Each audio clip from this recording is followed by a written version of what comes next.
everyone, welcome back to my channel. Today I've got a review of the Louis Vuitton Frontrow sneakers. I've had these in my collection for about 3 years now. I wear them probably once a week, so I can give you a really good rundown on how they're wearing, if they're worth investing in. So let's get started. So just a little bit of background for you on me and my collection, because I think that's really important to know if I've got 1,000 pairs of shoes or if I've got 10. I've got about 3 pairs of designer shoes. I've got to be really careful with what I'm buying. I can't just go out every week and buy a different pair. I probably buy 1 or 2 designer things a year, so I have to be so careful with what I'm getting and ensuring that I get value for money out of it. So let's have a talk about the design. So it's a very, very basic design. To be honest, the design of this shoe, you could find something for £20 on the high street that's exactly the same. The only difference is like the details of the Louis Vuitton here and the monogram on the front. They are very nicely made. The leather is very soft. I've had no problems with any of the letters falling off, for example. There is a bit of tarnishing on the LV logo at the front, which you probably can't see on camera, but it is slightly there.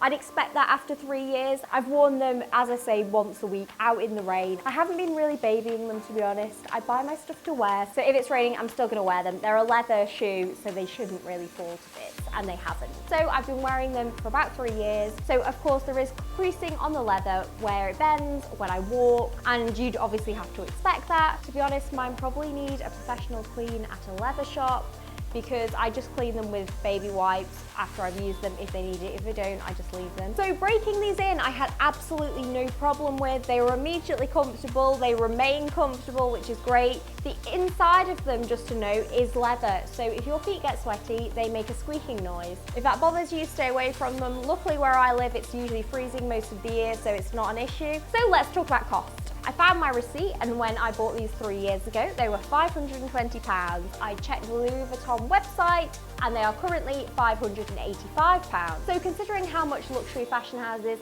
have put their prices up recently, I don't think that's too bad. They're a really classic item, you'll have them for years. So some of the Louis Vuitton trainers are really fashionable and only last a couple of seasons. These ones, I've had them for years, and I think they're gonna be around for a lot longer because they're such a classic design and it's not going out of fashion. So if you're looking to pick these up, would I recommend them? I would recommend them if you're looking for a really basic designer shoe and you maybe don't have that many designer shoes in your collection. If you're looking for something a little bit more special, like I said, you could pick something up that looks like this on the high street really easy. But if you're looking for a pair of designer trainers that you need to stay in fashion for a long time because you can't just buy a different pair every week, I think these are a great one. So I would recommend them, and I don't regret buying them. So I hope you enjoyed that video. Please like and subscribe, and I will see you next time.